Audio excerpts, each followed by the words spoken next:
আসসালামু আলাইকুম। আমি ইমন হোসেন। আমার জন্মস্থান মুন্সিগঞ্জে। আমি বর্তমানে জাহাঙ্গীরনগর বিশ্ববিদ্যালয়ের বায়োকেমিস্ট্রি অ্যান্ড মলিকুলার বায়োলজি ডিপার্টমেন্টে মাস্টার্সে অধ্যয়নরত।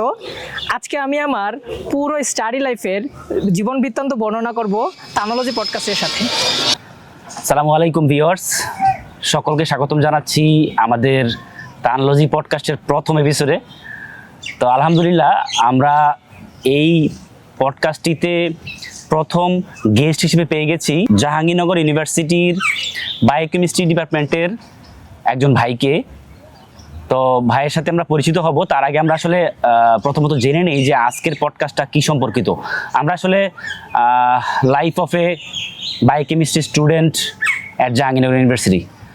অ্যাকচুয়ালি একজন বায়োকেমিস্ট্রি অনার্স কিংবা মাস্টার্সের যে স্টুডেন্টরা আছে তারা তাদের লাইফটা কীভাবে লিড করছে, তাদের লাইফের ভালো মন্দ, তাদের লাইফের আশা হতাশা সমস্ত কিছু আমরা জানার চেষ্টা করব, যেন একজন ইউনিভার্সিটিতে ভর্তিচ্ছু আমাদের ভাই বোন যারা আছে তারা যেন অবশ্যই ডিসিশন নেওয়ার আগে যে আমি অ্যাজ এ বায়োকেমিস্ট্রিকে আমার অনার্স সাবজেক্ট হিসেবে চুজ করব কি করব না, তখন তারা যেন একটা প্রপার গাইডলাইন পায়। তো থ্যাংক ইউ। আসসালামু আলাইকুম। ওয়ালাইকুম আসসালাম। আমি তানভীর আহমেদ দিলয়। ভাইয়ের নামটা? আমি হচ্ছে ইমন হোসেন। আচ্ছা, ভাইয়ের সম্পর্কে আমরা প্রথমেই আসলে জানতে চাইবো যে তোমার স্কুল লাইফ, তোমার চাইল্ডহুড, তোমার মানে বাল্যকালের যে ঘটনাগুলো এগুলো যদি আমাদেরকে একটু বিস্তারিত বলো। আচ্ছা, আমি শুরুতে আবারও পরিচয় দিচ্ছি। আমি হচ্ছে ইমন হোসেন। জি। আমার বাসা হচ্ছে মুন্সিগঞ্জে। যেহেতু মুন্সিগঞ্জে বাসা, মানে আমি ছোট থেকে হচ্ছে গ্রামের প্রকৃতির মাঝে বড় হয়েছে। তো ছোটকাল থেকে আমি ডানপিটে ছিলাম, খুবই ডানপিটে ছিলাম। এবং ডানপিটে থাকাকালীন এমন অবস্থা হয়েছিল যে দেখা গেছে আমাকে চ্যাংদোলা করে হচ্ছে মানে স্কুলে দিয়ে আসতো আমার বাবা মা। তো পড়াশোনার প্রতি মনোযোগ ছিল না এরকম। যাই হোক, আলহামদুলিল্লাহ আমি এলাকারই একটি স্কুল থেকে এসএসসি কমপ্লিট করেছি। স্কুলটার নাম Hosendi high school. Hosendi high school থেকে আমি এসএসসি কমপ্লিট করেছি। তারপর আমার আলটিমেটলি আমার যে গোল ছিল, আমার যে রেজাল্ট, সেই রেজাল্টটা আসলে ওরকম ভালো আসে নাই, মানে ওই স্কুল থেকে এসএসসিতে। আমরা তারও আগে জানতে চাইবো যে এসএসসি পরীক্ষার আগে মানে হাই স্কুলে ওঠার পরে অ্যাকচুয়ালি তোমার কোন সাবজেক্টের প্রতি একটা ভালো লাগা বা তুমি ভালো পারতে বা মনে হতো যে আমি এই সাবজেক্টটাতে আমার ভালো লাগে, আমি ভালো করছি? আচ্ছা, এখানে যদি আমি বলতে চাই তাহলে আমার বরাবরই বিজ্ঞানের প্রতি একটা ভালোবাসা ছিল। সেটা জন্মাইছে যখন আমাদের স্কুলে একটা মানে সায়েন্স ফেয়ার হয়েছিল।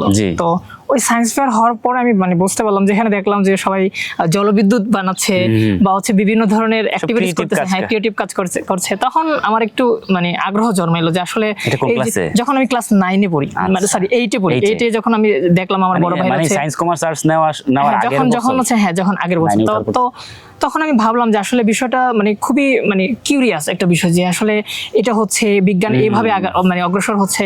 তখনই আমি ভাবলাম যে না, আমি বিজ্ঞানের প্রতি হব।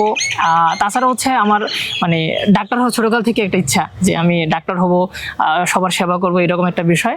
কিন্তু আলটিমেটলি ওই তখন থেকেই আমার মাঝখানে যেহেতু বিষয়টা গ্রো করেছে, এবং দেন আলটিমেটলি আমার বিজ্ঞানের প্রতি এরকম ভালোবাসা, বিজ্ঞানকে কাছে, এই কারণেই হলো 9 থেকে সায়েন্স নেওয়া। 9 থেকে সায়েন্স নেওয়া আর কি। তো ওইখান থেকে আমি এসএসসি কমপ্লিট করেছি। এসএসসি কমপ্লিট করে যখন দেখলাম যে আমার রেজাল্ট ভালো না, তারপর আমার বাবা মা আমাকে হচ্ছে ঢাকায় পাঠিয়ে দিল। আমি মাইলস্টোন কলেজে দেন ভর্তি হই। মাইলস্টোন কলেজে ভর্তি হয়ে ওইখানে একা পুরো লাইফ লিড করা, মাইলস্টোন হোস্টেলে থাকা, ওইখানে মানে পরিবেশ টোটালি আমার কঠিন। এটা তো খুবই কঠিন আসলে। পরিবেশটা আমার জন্য খুবই ভিন্নতর ছিল, কেননা ওইখানকার প্রকৃতির সাথে আমাকে মানায় নেওয়া সবকিছু আমার জন্য খুবই টাফ ছিল। তো তারপরও ইনশাল্লাহ মানে আলহামদুলিল্লাহ আমি হচ্ছে খুব সুন্দরভাবে মানে মাইলস্টোন থেকে গোল্ডেন এ প্লাস নিয়ে বেরিয়ে আসতে পেরেছি এখান থেকে। দেন তারপর আপনার কোশ্চেন। হ্যাঁ, থ্যাংক ইউ ভাইয়া। অনেকগুলা বিষয় আমরা জানলাম তোমার লাইফের ছোটবেলার। তো মাঝখানে একটা বিষয় আমি শেয়ার করতে যাচ্ছি আমাদের দর্শকদের সাথে, সেটা হচ্ছে যে আমাদের আজকের এপিসোডটা আলহামদুলিল্লাহ আমরা ফার্স্ট এপিসোডে স্পন্সরশিপ পেয়ে গেছি। আমাদের এপিসোডটা স্পন্সর করেছে হায়াওয়্যার নামের একটি ইসলামিক লাইফস্টাইল ব্র্যান্ড। এই ব্র্যান্ডের সাথে আমি আগে বেশ কিছু কাজ করেছি। তো তাদেরকে যখন অ্যাপ্রোচ করলাম, তারা খুব ইজিলি আমাদের এই এপিসোডটাকে স্পন্সর করতে রাজি হয়ে গেল। পাশাপাশি অ্যাকচুয়ালি তাদের এখন একটা ক্যাম্পেইন চলছে, স্বপ্ন 6 ক্যাম্পেইন। সেখানে অ্যাকচুয়ালি তারা হচ্ছে যে আপনারা এই স্বপ্ন ছোঁয়া ক্যাম্পেইনে যদি অংশগ্রহণ করতে চান তাহলে হচ্ছে তাদের যে কোনো আতর কিংবা পারফিউমের কম্বো সেট অথবা কোনো একটা পাঞ্জাবি যদি তাদের কাছে কিনেন তাহলে আপনারা তাদের এই ক্যাম্পেইনে যুক্ত হয়ে যাবেন। তো ভিউয়ার্স, হায়ার ব্র্যান্ডের পক্ষ থেকে তাদের একটা 10 পিস রোল অন পারফিউমের একটা কম্বো সেট আছে, সেখান থেকে হচ্ছে একটা পারফিউম আমি আমাদের ভাইকে আজকে গিফট করতে চাই। এটা মোটামুটি কমন, সবাই জানেন, ভ্যাম্পায়ার ব্লাড। তো এই পারফিউমটা আমি ভাইয়াকে গিফট করছি, যদিও খুব ছোট একটা অ্যামাউন্টের একটা গিফট, আশা করি ভাইয়ার এটা কাজে লাগবে। তো আমরা শুরু করি পরের অংশটা। তো আমরা পরের যে প্রশ্নটা ভাইকে করতে চাই সেটা হচ্ছে যে ভাইয়া অ্যাডমিশন টেস্টের যে অংশটা, সেখানে চাপ, তারপরে হচ্ছে বিভিন্ন ধরনের মানসিক চাপ, তারপর পড়াশোনার চাপ, তারপরে হচ্ছে লাস্টের রেজাল্ট, সব কিছু মিলে এই অভিজ্ঞতাটা কেমন ছিল বা এই স্টোরিটা যদি একটু বিস্তারিত আমাদেরকে বলতে। আচ্ছা, এটা মোটামুটি আমি বিস্তারিত একটু বলি। সেটা হচ্ছে যখন আমি মাইলস্টোন ছেড়ে দিলাম, মাইলস্টোন মানে কলেজ ছেড়ে দিলাম, তো স্বাভাবিক অর্থে ঢাকায় একটা ছেলে একা সার্ভাইভ করাটা খুবই টাফ, আমার জন্য টাফ ছিল। তাছাড়া আমার স্বপ্ন ছিল মেডিকেলে ভর্তি হওয়ার জন্য বা মেডিকেলে অ্যাডমিশন নেওয়ার জন্য।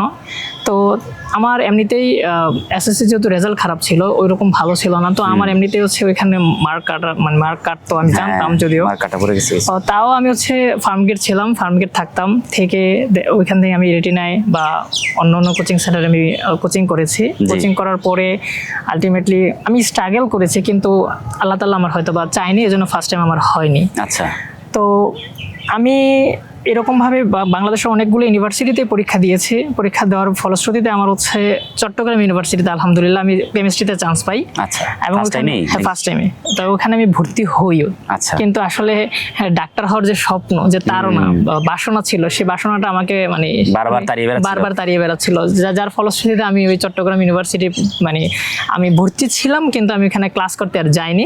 আমি সেকেন্ড টাইম প্রিপারেশনের মানে ভর্তি পরীক্ষার জন্য প্রিপারেশন নিতে থাকলাম। তো সেই সময়টা আসলে আমার জন্য খুবই টাফ ছিল, কেননা একই তো মানে আমাদের গ্রামের মানুষ বিভিন্ন কথা বলতো যে আমি চান্স পাই নাই, আর পাবো কি না। তাছাড়া মানে বাবা মাকে বিভিন্ন প্রকার ভাবে কটাক্ষ করতো, আমাকে কটাক্ষ করতো যে এতগুলো সময়টা খুব অনেক টাফ একটা শিডিউল ছিল। তো তারপরও আমি আমার একমাত্র ভরসা ছিল আল্লাহর উপর, যে আল্লাহ তাআলা আমাকে যেখানে ভালো রাখবে বা যেখানেই চাইবে আমি সেখানেই যাব। তো ইন্টারেস্টিং বিষয় হচ্ছে যে আমি ফার্স্ট টাইমে জাহাঙ্গীরনগর পরীক্ষা দিইনি। তো সেকেন্ড টাইমে যখন দেখলাম যে মেডিকেলে অল্প একটুর কারণে আমার সেকেন্ড টাইম প্রায় 9 মার্ক কাটতো, মানে কাটমার্ক ছিল, কাটতো। তো আমি সেকেন্ড টাইমে চান্স পাইনি, মেডিকেলে চান্স পাইনি, আল্লাহ তাআলা হয়তো আমার ভাগ্যে লিখে নাই। তাও আমি জাহাঙ্গীরনগর পরীক্ষা দিতে আসলাম। পরীক্ষা দিয়ে আমি ভাবলাম, যখন আমি ডেডিকেটেড ক্যাম্পাস মানে চলে যাচ্ছিলাম বাসে করে, তখন আমি জাহাঙ্গীরনগরের টাকা দিয়ে যাচ্ছিলাম যে আমার হয়তো এখানে হবে না। কয়েকদিন পর যখন রেজাল্ট দিল, সকালবেলা ঘুম থেকে উঠে দেখলাম যে হচ্ছে আমার জাহাঙ্গীরনগর হয়েছে। সাবজেক্টটা তো হচ্ছে লাইফ সায়েন্সের আন্ডারে। হ্যাঁ, লাইফ সায়েন্সের আন্ডারে বায়োকেমিস্ট্রি এন্ড মলিকুলার বায়োলজি। তো আমি তখন মানে একটু মানে প্রফুল্ল ছিলাম যে আসলে আমার একটা না একটা জায়গা হয়েছে, তাছাড়া ঢাকার কাছে আমি আলহামদুলিল্লাহ বিশাল বড় একটা বিষয় আসলে। হ্যাঁ, তখন আমি চট্টগ্রাম ইউনিভার্সিটি ভর্তি অ্যাডমিশন ক্যান্সেল করে দেন হচ্ছে জাহাঙ্গীরনগরে আসলাম। এবং আমি মনে করি যে জাহাঙ্গীরনগরে আসাটাই আমার মানে ওই ডিসিশনটা ছিল আমার জন্য একটা বেটার এবং ভালো ডিসিশন। এর মধ্যে আমি একটু বলি, আমার এই পডকাস্টের যে আইডিয়াটা, এটা আসলে আমাকে দেয় হচ্ছে আমার ছোট বোন জান্নাতুল ফেরদৌস তিথি। তো এই পডকাস্টের যে টোটাল এই টপিকগুলোকে কভার করা বা এই টপিকগুলো যে এখন ইয়াং অনেক ছেলে মেয়েদের প্রয়োজন, সেই বিষয়টাকে আসলে যারা ইন্টারমিডিয়েট পাস করেছে, যারা অনার্সে ভর্তি হতে ইচ্ছুক, তারা খুব ডিপলি ফিল করে। তো এই কারণে আমার বোন তখন ভর্তি পরীক্ষা দিচ্ছিল, তো তখন সে খুব ডিপলি বললো যে ভাইয়া আসলে এই টপিকটা তো কেউ কভার করছে না, বা এই টপিকটাতে খুব বেশি কন্টেন্ট নেই, সেই জন্য এই টপিকটা তুমি কভার করলে সেক্ষেত্রে ভালো হয়। তো আমার বোনের হিস্ট্রিটা অনেকটা ওর মতোই, ইমনের মতোই, সেও 2বার মেডিকেলে পরীক্ষা দিয়েছে এবং 2বারই খুব ডেডিকেটলি ট্রাই করেছে। প্রথমবার সে তো ঢাকা ইউনিভার্সিটিতে চান্স পায়নি, কিন্তু সে হচ্ছে জাহাঙ্গীরনগরের পরীক্ষা দেয়নি। তো সেকেন্ড টাইমে সে জাহাঙ্গীরনগরের পরীক্ষা দিয়েছে, সেকেন্ড টাইমও ওর বোধহয় 6 বা 7 মার্কের জন্য আসেনি, প্রথমবার এরকমই হয়েছে। তো পরে সেকেন্ড টাইমে আমার বোনও আসলে এই সাবজেক্টেই, বায়োকেমিস্ট্রি সাবজেক্টেই চান্স পেয়েছে, এখন সে পড়াশোনা করছে আর কি, অনার্স ফার্স্ট ইয়ারে। তো ভাইয়া পরবর্তী আমি যে তোমাকে প্রশ্নটা করতে চাই সেটা হচ্ছে যে বায়োকেমিস্ট্রি এন্ড মলিকুলার বায়োলজি যে সাবজেক্টটা নিয়ে আজকে আমরা আলোচনা করছি, এই সাবজেক্টটা একটু দাঁত ভাঙা মনে হয়, মানে শুনতেই একটু কঠিন বা খুব বেশি টাফ কিছু মনে হয় আর কি, খুব কঠিন কিছু বা টাফ কিছু। তো তুমি যদি আজকে আমাদেরকে একটু বা আমাদের দর্শকদেরকে একটু বিস্তারিত ভেঙে বলতে যে বায়োকেমিস্ট্রি সাবজেক্টটার অ্যাকচুয়ালি মিনিং বা কেমন কি বা কি নিয়ে কাজ করে, কি জানায়, কি পড়ায়। আসলে বায়োকেমিস্ট্রি এন্ড মলিকুলার বায়োলজি নামটাই একটু জটিল। আপনি যেটা বললেন, তো সবাই মনে করে আসলে এটা একটা হচ্ছে কেমিস্ট্রি রিলেটেড সাবজেক্ট। আসলে বায়োকেমিস্ট্রি এন্ড মলিকুলার বায়োলজি টোটালটা একটা হচ্ছে লাইফ সায়েন্সের সাবজেক্ট, এবং এখানে আমরা মেইনলি লাইফ সায়েন্সটাকে মোটা দাগে বুঝি আর কি। আচ্ছা। তো বায়োকেমিস্ট্রি যদি আমি বলি তাহলে সেটা হচ্ছে জীবনের কেমিস্ট্রি বা প্রাণ রসায়ন, অর্থাৎ আমাদের যে জীবনের সাথে অঙ্গাঙ্গিভাবে জড়িত যে রসায়নগুলো সেগুলোই এখানে আমরা ভালোভাবে পড়াশোনা করি। তো জীবনের কেমিস্ট্রিকে আমরা মলিকুলার লেভেল আর কি এখানে অধ্যয়ন করি। আচ্ছা। তো যদি আমি বলতে চাই সিম্পলি, তাহলে বলতে পারি যে আমরা যে খাবার খাচ্ছি, খাবারের ফলে যে আমাদের যে মেটাবলিজমটা হচ্ছে, কিভাবে সেটা একটা মানে আমাদের রক্তের মাধ্যমে বাহিত হয়ে সেটা আমাদের প্রত্যেকটা সেলে চলে যাচ্ছে, এবং সেখান থেকে আমরা আমাদের শক্তি পাচ্ছি প্রতিদিন চলার জন্য। তারপর আমরা বলতে পারি যে মলিকুলার যে সিগন্যালিং গুলা, একটা সিগন্যালের সাথে কিভাবে রিলেটেড। তারপর আমরা বলতে পারি যে হচ্ছে একটা ব্যাকটেরিয়া বা ভাইরাস কিভাবে পুরো পৃথিবীকে নিঃশেষ করে দিচ্ছে, ভাইরাসের যে জিনোমিক মেকানিজম, ব্যাকটেরিয়ার যে জিনোমিক মেকানিজম, সমস্ত কিছু আমরা এই বায়োকেমিস্ট্রি এন্ড মলিকুলার আন্ডারেই আমরা পড়াশোনা করছি। তাছাড়া হচ্ছে আমরা যদি বলি যে একটা সিঙ্গেল সেল থেকে একটা মাল্টি সেলুলার অর্গানিজম আমরা হয়ে যাচ্ছি, অর্থাৎ যখন আমরা মানে জন্মগ্রহণ মানে শুরু থেকে যখন আমরা একটা সিঙ্গেল সেল থাকতেছি, তখন থেকে আমরা একটা পুরো মাল্টি সেলুলার অর্গানিজমে কনভার্ট হচ্ছি। তো এই বিষয়গুলো আসলে আমরা বায়োকেমিস্ট্রি এন্ড মলিকুলার বায়োলজিতেই পড়াশোনা করি। তো আলটিমেটলি হচ্ছে লাইফ সায়েন্সটা যদি বলি যে যেহেতু আমরা লাইফ সায়েন্স পড়াশোনা করছি, লাইফ সায়েন্সটা আসলে একটু জটিল, যে ওইরকম একটা সহজ বিষয় তা কিন্তু না, আমরা জটিল ভেবেই পড়াশোনা করি আর কি। থ্যাংক ইউ সো মাচ ভাইয়া, খুব সুন্দর করে বুঝিয়ে দিলে আমাদেরকে আসলে বিষয়টা। তো ভাইয়া পরবর্তী যে প্রশ্নটা তোমার কাছে জানতে চাচ্ছিলাম সেটা হচ্ছে যে তোমার ওরিয়েন্টেশনের যে দিন, ফার্স্ট ডে, সেই দিনের অভিজ্ঞতাটা তুমি আমাদের সাথে শেয়ার করো, পাশাপাশি তোমার যে সাবজেক্ট চয়েসটা সেটার অভিজ্ঞতাটা আমাদেরকে শেয়ার করো। আচ্ছা, সাবজেক্ট চয়েসের বিষয়টা হচ্ছে বায়োকেমিস্ট্রি মলিকুলার বায়োলজি সম্পর্কে আমার ওইরকম কোনো ধারণা ছিল না, জাস্ট নামটা ইন্টারেস্টিং, এই জন্য হয়তো একটু চোখে পড়ে, তো তার পশ লাগে আর কি। তারপরে হচ্ছে আমার একজন টিচার ছিল, মানে ছোটকাল থেকে যে আমাকে মানে কোলে পিঠে করে মানুষ করেছে, যে আমানুল্লাহ আমার নাম তার। তো তার কাছ থেকে আমি শুনতে মানে সর্বপ্রথম করতে পারি যে হচ্ছে বায়োকেমিস্ট্রি সাবজেক্ট চয়েস দেওয়ার জন্য। খুব ভালো সাবজেক্ট। হ্যাঁ, খুব ভালো সাবজেক্ট, স্যার বললো এরকম। তো আলটিমেটলি তো আমার তো একটা পিছনে জার্নি ছিল যে আমার কেমিস্ট্রি ডিপার্টমেন্ট ওইখান থেকে ছেড়ে এখানে আসতে হবে বায়োকেমিস্ট্রি। তো আমিও সবকিছু অ্যানালাইসিস করলাম, আসলে কেমিস্ট্রি এখান থেকে ছেড়ে এখানে আসলে আমার বেনিফিটটা কি বা আমি কিরকম করতে পারবো। তো যেহেতু ওই যে বললাম যে ডাক্তার হওয়ার স্বপ্ন, তো সেক্ষেত্রে ডাক্তার হওয়ার মানে স্বপ্ন থেকেই আসলে আমি চাইলাম যে আসলে হিউম্যান বডির সম্পর্কে অ্যাটলিস্ট ডাক্তার হতে পারবো না, বাট হিউম্যান বডি সম্পর্কে কিছু জানতে পারবো, রিলেভেন্স কিছু পাবো হয়তো বা। এই জন্য প্রথমত আমি বায়োকেমিস্ট্রি মলিকুলার বায়োলজি ডিপার্টমেন্টকে চুজ করেছি এবং সাবজেক্ট ওয়াইজে প্রথমেই রেখেছি, এবং মাইগ্রেশন শেষে আমার প্রথমেই সাবজেক্ট এটা এসেছে। আর সবচেয়ে ইন্টারেস্টিং বিষয় হচ্ছে এই জাহাঙ্গীরনগর বিশ্ববিদ্যালয়ে বা আমার ডিপার্টমেন্টে আমার প্রথম দিন বলতে কিছু নাই, কারণ আমার মন খুব ফেড আপ ছিল, আমি খুবই ফেড আপ ছিলাম যে আসলে আমার চট্টগ্রাম বিশ্ববিদ্যালয়ে ছেড়ে আসতে হবে বা হচ্ছে আমার মেডিকেলে হয় নাই, সবকিছু মিলে আমি প্রথম দিন আসতে পারি নাই, আসিও নাই, এবং এখন পর্যন্ত আমি হচ্ছে আমার ডিপার্টমেন্টের সিলেবাসটা পর্যন্ত পাইনি আর কি। যাই হোক, তো তার পরবর্তীতে আমি সবকিছু দেখলাম।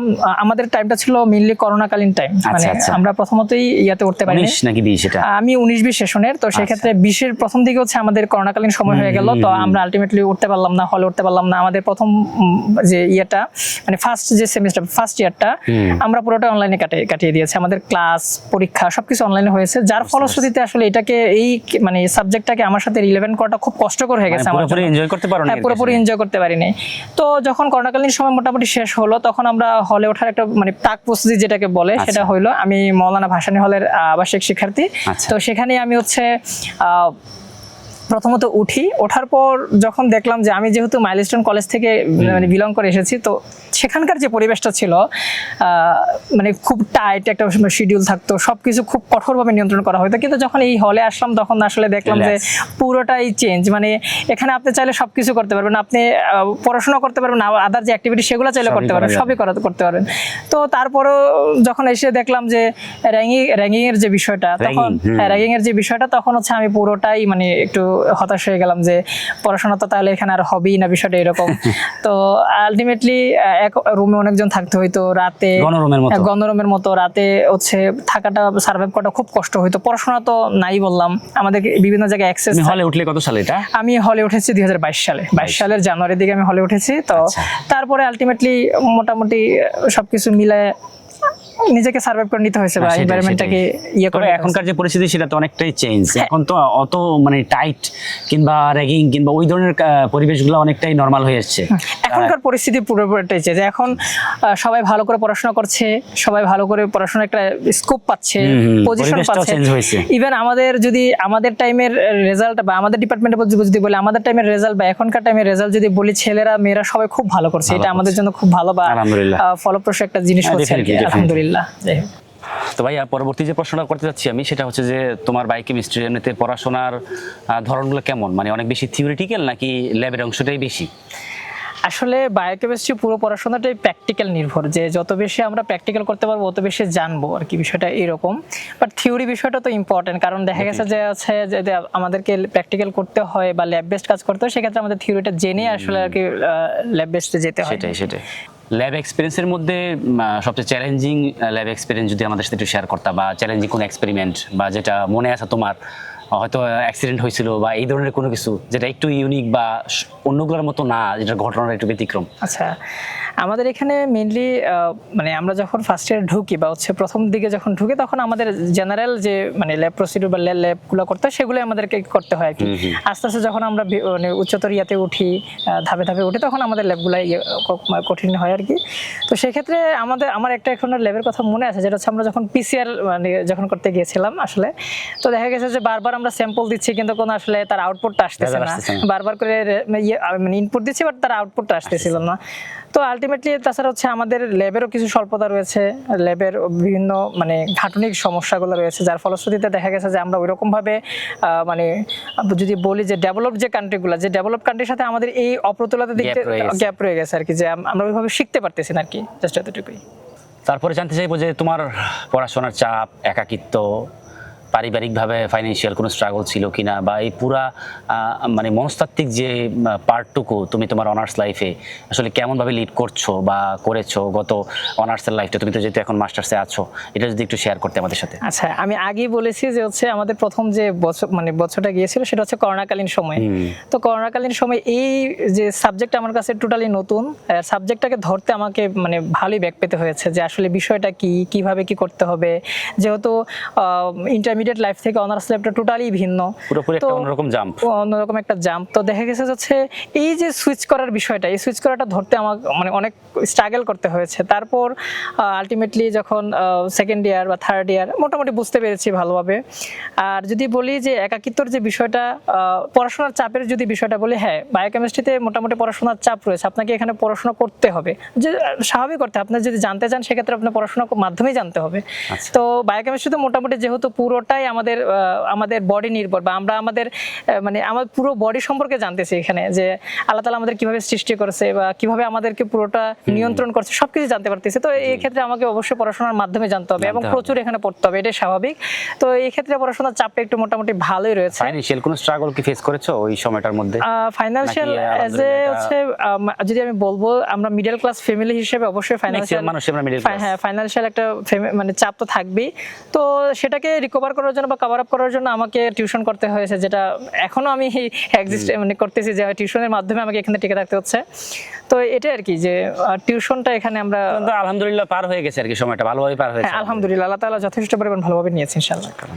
পরবর্তী যে প্রশ্নটা আমি তোমার কাছে জানতে চাই ভাইয়া, সেটা হচ্ছে যে বায়োকেমিস্ট্রির ফিউচার প্ল্যান বা মানে কেরিয়ার প্ল্যানটা আর কি। বায়োকেমিস্ট্রিতে যে পড়াশোনা তোমরা করছো, বাংলাদেশের পার্সপেক্টিভে তোমাদের কেরিয়ারের কেমন কি সুযোগ আছে, সেটা একাডেমিক্যালি শুধু সুযোগ আছে নাকি ইন্ডাস্ট্রিয়ালের সুযোগ আছে, পাশাপাশি হেলথ সেক্টরে তোমাদের যেহেতু বললে যে এটা লাইফ সায়েন্স, সো হেলথ সেক্টরে তোমাদের কেমন কি সুযোগ আছে যদি আমাকে একটু বিস্তারিত বলতে, বাংলাদেশের পার্সপেক্টিভে। আচ্ছা, বাংলাদেশের পার্সপেক্টিভে যদি বলি তাহলে ডেভেলপমেন্ট হচ্ছে, মানে ধীরে ধীরে এর ক্ষেত্র আরো বাড়ছে।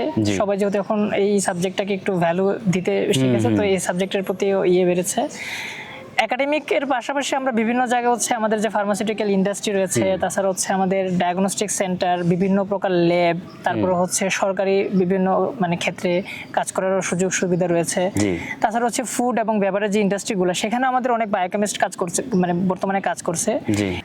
তাছাড়া বিভিন্ন স্বায়ত্তশাসিত যে প্রতিষ্ঠানগুলো রয়েছে, যেমন হচ্ছে বারডেম, তারপর ICDDRB বা আদার্স যে প্রতিষ্ঠানগুলো রয়েছে সরকারি বলি, সেখানে আমাদের বিভিন্ন বায়োকেমিস্ট বর্তমানে কাজ করছে। বাংলাদেশের চাকরির সুযোগ আছে ওখানে, চাকরির সুযোগ, হ্যাঁ চাকরির সুযোগ রয়েছে। তো বাংলাদেশের পরিধিটা ধীরে ধীরে বাড়ছে, যে আমরা যদি বলি। তাছাড়া সরকারি জবগুলোতে আমাদের হচ্ছে বায়োকেমিস্ট এখন আলাদা করে লোক নিচ্ছে বা আলাদা করে তারা ইভালুয়েট করতে শিখছে। তো সেক্ষেত্রে আমাদের চাকরির ক্ষেত্রটা ধীরে ধীরে আর কি বাড়ছে। তো আমি বলতে পারি যে হচ্ছে যদি বায়োকেমিস্ট্রি মলিকুলার বায়োলজি যদি কেউ পড়াশোনা করে বা পড়ে, তাহলে চাকরি নিয়ে মোটামুটি চিন্তা করতে হবে না বলার চলে। যদি এখানে আরেকটা জিনিস অ্যাড করতে চাই, সেটা অ্যাকচুয়ালি আমার ক্যারিয়ারের সাথে অনেকটা রিলেভেন্ট, যেহেতু আমার পড়াশোনা ছিল হচ্ছে bachelor in medical technology laboratory সাবজেক্টে। তো আমি অ্যাকচুয়ালি জব করতাম হচ্ছে ডায়াগনস্টিক সেন্টার এবং হসপিটালের যে ল্যাবরেটরিগুলো আছে, হিউম্যান ল্যাবরেটরি বা প্যাথোলজি, সেখানে আমার জব ছিল। তো আমি দেখেছি আমার মোটামুটি 6 বছরের প্রাইভেট জব লাইফে যে ডায়াগনস্টিকগুলোতে বায়োকেমিস্টদের একটা বিশাল চাহিদা থাকে, এবং ডায়াগনস্টিক বলতে ডায়াগনস্টিক যে পারপাসটা বা যে অংশটা আছে সেখানে বায়োকেমিস্টদের সাইনের রিপোর্ট যায়, পাশাপাশি বায়োকেমিক্যাল যে টেস্টগুলো আছে সেখানে বায়োকেমিস্টদের একটা বিশাল চাহিদা, এবং একটা হিউজ অ্যামাউন্টের হচ্ছে যে বায়োকেমিস্ট সেখানে রিক্রুট হয়। বিভিন্ন পাবলিক ইউনিভার্সিটি আছে, প্রাইভেট আছে। একটা ভালো একটা মানে প্রাইভেট জব বলতে গেলে বাংলাদেশের পার্সপেক্টিভে একটা ভালো চাহিদা আছে আর কি। এটা হলো আমার এক্সপিরিয়েন্স আর কি, আমার জব লাইফের এক্সপিরিয়েন্স আমি দেখেছি আর কি। তো যাক, আমরা মোটামুটি আমাদের দর্শকদেরকে আশা করি যে বায়োকেমিস্ট্রির বাংলাদেশের যে জব সেক্টরের যে মোটামুটি যে সুযোগ সুবিধাগুলো সেটা মোটামুটি বোঝাতে পেরেছি। পরবর্তী যে প্রশ্নটা আমি ভাইয়া তোমাকে করতে চাই সেটা হচ্ছে যে উচ্চশিক্ষার জন্য কোন কোন দেশে মোটামুটি কমনলি তোমরা স্কলারশিপ পাচ্ছ, এবং কেমন কি ফেসিলিটিস আসলে আছে আর কি উচ্চশিক্ষার জন্য, যদি কেউ বায়োকেমিস্ট্রিতে পড়াশোনা করে যদি বাইরে যেতে চায়, সেটা যদি বলতে আমাকে। আচ্ছা, সেক্ষেত্রে আমি যদি বলতে চাই আমাদের বিগত বছরের যে আমাদের ডিপার্টমেন্ট থেকে যে বড় আপু বা ভাইদের কথা যদি বলি, আমাদের অনেকেই হচ্ছে USA, UK, তারপর হচ্ছে অস্ট্রেলিয়া এবং হচ্ছে জাপানে তারা স্কলারশিপ নিয়ে ভালোভাবে ওইখানে হচ্ছে অধ্যয়নরত রয়েছে, বা বিভিন্ন ধরনের স্কলারশিপ এখানে আমরা পাই আর কি। যেমন হচ্ছে আমরা কমনওয়েলথ যে স্কলারশিপ, তারপরে হচ্ছে অস্ট্রেলিয়া থেকে বিভিন্ন ধরনের আমাদের স্কলারশিপ অফার করে। তো আলটিমেটলি বায়োকেমিস্ট্রি থেকে মানে স্কোপ রয়েছে স্কলারশিপ আমাদের বাইরে, হ্যাঁ মোটামুটি ভালো, তাহলে না খুবই ভালো। এটা মানে আমাদের ওই যে আমি একটু আগে বললাম যে আমাদের দেশে হয়তো পরিধিটা বাড়ছে, বাট আমাদের অপরচুনিটিটা খুবই কম। সেক্ষেত্রে আমরা অপরচুনিটিকে সফল করি বিদেশে গিয়ে, আমরা ওইখানে ভালোভাবে ইয়ে করতে পারি, এজন্য স্কোপটা খুব বেশি ওইখানে। পরবর্তীতে আমি জানতে চাইবো আরেকটা জিনিস, যে হায়ার স্টাডিজের জন্য যদি কোনো একটা স্টুডেন্ট বাইরে যেতে চায়, সেক্ষেত্রে তার কি কি ধরনের প্রিপারেশন বা স্কিল ডেভেলপ করা জরুরি? আচ্ছা, হায়ার স্টাডিজের জন্য যদি কোনো স্টুডেন্ট বাইরে যেতে চায়, সেক্ষেত্রে অবশ্যই তার সিজিপিএটাকে একটু মেনটেন করতে হবে। ভালো হলে মানে ভালো হয় বিষয়টা, যদি সিজিপিএটা হাই থাকে। দেন লো থাকলে যে যেতে পারবে না বিষয়টা এরকম না, সবাই চেষ্টা বা একাগ্রতার মাধ্যমে যেতে পারবে স্বাভাবিক। কিন্তু যেহেতু আমরা পড়াশোনা করতে এসেছি বিশ্ববিদ্যালয়ে, একাডেমিক রেজাল্টটা ভালো থাকা খুবই জরুরি। পাশাপাশি আমাদের কিছু মানে এক্সট্রা কারিকুলার অ্যাক্টিভিটিস থাকতেই হবে স্বাভাবিক অর্থে। যেমন হচ্ছে পেপার বা আর্টিকেল বা জার্নালে যদি কোনো একটা মানে সে যদি কাজ করতে পারে, হ্যাঁ পাবলিকেশনের দিকে একটু যদি ঝোঁক থাকে তার। তাছাড়া হচ্ছে ল্যাব বেসড কাজে যদি মানে একটু বুঝে যে আসলে ল্যাব বেসড কাজ মানে শুরু থেকে যদি ল্যাবের সাথে একটু লেগে থাকা, বিভিন্ন ধরনের যে বুঝতে পারা যে কিভাবে হচ্ছে আইএলটিএসটা গুরুত্বপূর্ণ, আইএলটিএস এর প্রিপারেশন নিতে থাকা, যাতে করেছে সে খুব মানে পড়াশোনা শেষ করার সাথে সাথে যাবা মোটামুটি একটা সাময়িক পর্যায়ে গিয়ে সে যেন হচ্ছে স্বাভাবিক পর্যায়ে গিয়ে সে যেন হচ্ছে আইএলটিএসটা দিতে পারে, যার ফলে সে স্কোরটা পেলো এবং সাথে সাথে হচ্ছে বিভিন্ন বিশ্ববিদ্যালয়ে অ্যাপ্লাই করতে থাকলো। তাছাড়া হচ্ছে সবথেকে গুরুত্বপূর্ণ এসওপি লিখার যে কিভাবে লিখতে হয় এসওপি, বা বিভিন্ন ধরনের প্রফেসরদের সাথে কিভাবে হচ্ছে যোগাযোগ করতে হয় বা কিভাবে তাদেরকে মেইল করতে হয়, এই বিষয়গুলো যদি সম্পর্কে সে যদি একটু জানে বা বিশ্ববিদ্যালয়ের সেকেন্ড ইয়ার বা থার্ড ইয়ার, তাহলে আমার মনে হয় এখানে এসেই জানতে পারবে। হ্যাঁ, তাহলে আমার মনে হয় বিষয়গুলো ভালো হয়, সহজ হবে। মোট কথা হচ্ছে তাকে কো-কারিকুলাম অ্যাক্টিভিটি বা এক্সট্রা কারিকুলাম অ্যাক্টিভিটিস সম্পর্কে একটু মানে একটু রাখতে হবে, ধারণা রাখতে হবে, এবং তার এনগেজমেন্ট লাগবে আর কি। এনগেজমেন্টটা খুবই গুরুত্বপূর্ণ এই ক্ষেত্রে আর কি। যদি এনগেজমেন্ট রাখতে পারে তাহলে দেখা গেছে যে তার জন্য সুবিধা হবে সবকিছু পরবর্তীতে মানে ট্যাকেল দেওয়া আর কি। বুঝতে পারছি। তো ভাই আমরা আসলে অনেক কিছুই জানলাম, তো এখন জানতে চাই যে তোমার অ্যাকচুয়ালি ফাইনাল গোলটা কি, তুমি আসলে নিজেকে কোন স্থানে দেখতে চাও, কি হিসেবে দেখতে চাও, বা তোমার ফিউচার প্ল্যানটা কি? সাবজেক্ট থেকে পড়াশোনা করছো, অলরেডি মাস্টার্সে চলে এসছো, আর খুব বেশি দিন হয়তো পড়াশোনা শেষ হতে বাকি নেই, তা আমরা তোমার ফিউচার প্ল্যানটা জানতে চাচ্ছি। আচ্ছা, আমি শুরুতেই বলবো যে হচ্ছে আমার বাবা মার ইচ্ছা দেশে থাকার জন্য, যে আমি দেশে থাকি, দেশে থেকে পড়াশোনা করি, আমার বাবা মার কাছে থাকি, এটা সব বাবা মায়ের ইচ্ছা, মোটামুটি সব হ্যাঁ সব বাবা মায়ের সেটা ইচ্ছা যে সরকারি জব করব। আর আমি আগে বলেছি আমি গ্রামের সন্তান, গ্রামের সবার আমার দ্বারা একটা মানে আশা রয়েছে যে আমি সরকারি জব করবো, ভালো জায়গায় যাব। কিন্তু আলটিমেটলি আমার সরকারি চাকরির প্রতি ওইরকম একটা ঝোঁক নাই, মানে মোটামুটি নাই বললেই চলে আর কি। তো আমার মেন মানে বর্তমানে আমার টার্গেট হচ্ছে যদি আমি দেশে কোথাও ভালো একটা জায়গায় যেতে পারি, যদি জায়গায় একটা জায়গা দখল করতে পারি বা জায়গায় ইস্টাবলিশ করতে পারি নিজেকে, তাহলে সেটা আমার জন্য ভালো। তবে আমার মেন প্ল্যানিংটা হচ্ছে আমি মানে অ্যাব্রোডের দিকেই যাওয়াটা। তো সেই ক্ষেত্রে আমি সেভাবেই প্রিপারেশন নিচ্ছি, যাতে করে হচ্ছে যেহেতু মাস্টার্সের স্টুডেন্ট, আমার জন্য এখন ক্রিটিক্যাল সময়টা, যেহেতু এখন বেকার সময়, পড়াশোনা শেষ করার সময়টা খুবই টাফ, শেষ হয়ে যাচ্ছে। তো আলটিমেটলি আমার এখন গোলটাই হচ্ছে যে বিদেশের দিকে সফল করা বা বিদেশের দিকে যাওয়া। তো আল্লাহ তোমাকে কবুল করুক, সহজ করুক তোমার জন্য ইনশাআল্লাহ।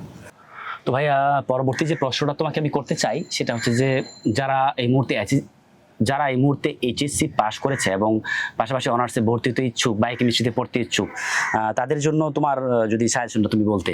আচ্ছা, যদি এইচএসসি পড়ুয়া কেউ যদি বায়োকেমিস্ট্রি অ্যান্ড মলিকুলার বায়োলজি ডিপার্টমেন্টে মানে অধ্যয়ন করতে চায়, সেক্ষেত্রে অবশ্যই তাদেরকে কেমিস্ট্রি অ্যান্ড বায়োলজি সম্পর্কে একটু ভালো করে পড়াশোনা করতে হবে এবং সে সম্পর্কে একটু ভালো ধারণা রাখতে হবে, যেহেতু টোটালটাই লাইফ সায়েন্স আমরা বলতেছি। তো এখানে অধিকাংশ পড়াটা হচ্ছে আমাদের কেমিস্ট্রি এবং বায়োলজি। তো এই সম্পর্কে একটা ভালো এবং গভীর জ্ঞান থাকা লাগবে, যেটা আমরা ইন্টারমিডিয়েটে অনেকে স্কিপ করে চলে আসি। এইটাকে আমাকে বেসিস করতে হবে। দেন কনসিস্টেন্সি বজায় রাখতে হবে। কনসিস্টেন্সির মাধ্যমে আসলে পুরো জিনিসটা নির্ভর করতেছে যে আসলে নতুন একটা সাবজেক্ট, নতুন একটা ধরন, সবকিছু মেনটেন করা। তো সেক্ষেত্রে অবশ্যই এইচএসসি পড়ুয়া সবাইকে হচ্ছে এটাই বলার যে তোমরা কেমিস্ট্রি অ্যান্ড বায়োলজি সম্পর্কে একটু ভালো ধারণা রাখো এবং এ সম্পর্কে মোটামুটি জ্ঞান রাখাটাই খুবই গুরুত্বপূর্ণ এই বায়োকেমিস্ট্রি মলিকুলার বায়োলজি ডিপার্টমেন্টে সার্ভাইভ করার জন্য আর কি। আর শেষ প্রশ্নটা যদি আমি করি, সেটা হচ্ছে যে এই যে বায়োকেমিস্ট্রি সাবজেক্টটা, এই সাবজেক্টটার ভিতরে আসলে তোমার পার্সপেক্টিভ থেকে, তোমার দর্শন থেকে যদি তুমি বলো আসলে আসল মজাটা কি, বা যদি কোনো কষ্ট থাকে বা কোনো আক্ষেপের কিছু থাকে বা রিগ্রেটের কিছু থাকে, সেটাও যদি বলো আর কি, শেয়ার করো ফাইনালি। যদি মজার কথা বলতে হয় তাহলে যেহেতু আমি মাস্টার্সের স্টুডেন্ট, এখন আমি বিভিন্ন ধরনের মানে হচ্ছে ল্যাব বেসড কাজের সাথে জড়িত। যখন হচ্ছে আমরা একটা ল্যাবের কাজ, যখন আমরা ফলাফল পেয়ে ফেলি, তখন সেটা আমাদের জন্য খুবই মজাদার, যে হচ্ছে আমরা একটা কাজ করেছি, তখন নিজের প্রতি একটা প্রাউড ফিল চলে আসে। আসলে নিজের প্রতি নিজের একটা প্রাউড ফিল চলে আসে যে আমরা এই কাজটা করতে পেরেছি এবং এর ফলাফল এসেছে। আর যদি খারাপ লাগার দিকটা বলতে চাই, তাহলে এই ইয়েতে হচ্ছে প্রচুর পড়াশোনা করতে হয়, যেটা আমি আগে বলেছি যে আসলে প্রচুর পড়াশোনা করতে, কারণ এখানে প্রত্যেকটা জিনিস, সিগন্যালিং, প্রত্যেকটা জিনিস মনে রাখা, সেই ইয়েটা মানে মাথায় খুবই কষ্টসাধ্য, যে হচ্ছে মাথায় গেঁথে রাখা এবং সেই অনুসারে হচ্ছে। তাছাড়া পরীক্ষা সবার জন্য, আমাদের স্টুডেন্টদের জন্য যদিও একটু কষ্টকর, বাট আমরা ওটাকে করে বেসিস করে থাকতেছি।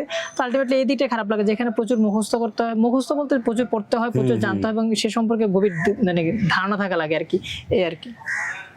তো ফাইনালি যদি যারা ইন্টারমিডিয়েট পরীক্ষা দিয়েছে অলরেডি, আমাদের এই বছর ইন্টারমিডিয়েট পরীক্ষা দিয়ে ফেলেছে কিছু ভাই বোনেরা, তারা অনার্সে ভর্তি ইচ্ছুক হবে, তাদের জন্য তো যদি তোমার কোনো সাজেশন থাকে বা কোনো দিক নির্দেশনা থাকে, তুমি যদি বলো আর কি, দিয়ে শেষ করে দাও।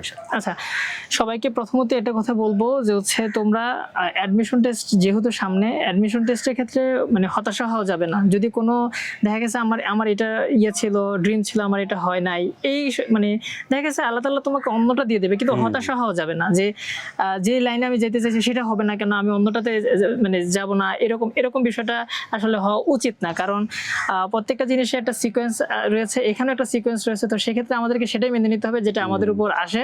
তো তাও আমরা সব থেকে গুরুত্বপূর্ণ যে বিষয়, সেটা হচ্ছে আমরা আমাদের যে মানে প্রচেষ্টা, সেই প্রচেষ্টাটা চালা যেতে পারি, যে না আমরা এখানে আমরা মানে অ্যাচিভ করব, আমরা গেইন করব। এই গেইন করার জন্য আমাদের হার্ড ওয়ার্কিংটা খুব গুরুত্বপূর্ণ। অবশ্যই আমাদের হার্ড ওয়ার্কিং করতে হবে এবং এই হার্ড ওয়ার্কিং মাধ্যমেই আমরা আমাদের যে গোল, সেই গোলে ইনশাল্লাহ অ্যাচিভ করবো আর কি, ইনশাল্লাহ। তো ঠিক আছে ভিউয়ার, আজকের জন্য থ্যাংক ইউ। কথা হবে ইনশাল্লাহ পরের পর্বে। সকলে ভালো থাকুন, সুস্থ থাকুন। আসসালামু আলাইকুম রহমতুল্লাহি ওয়া বারাকাতুহু।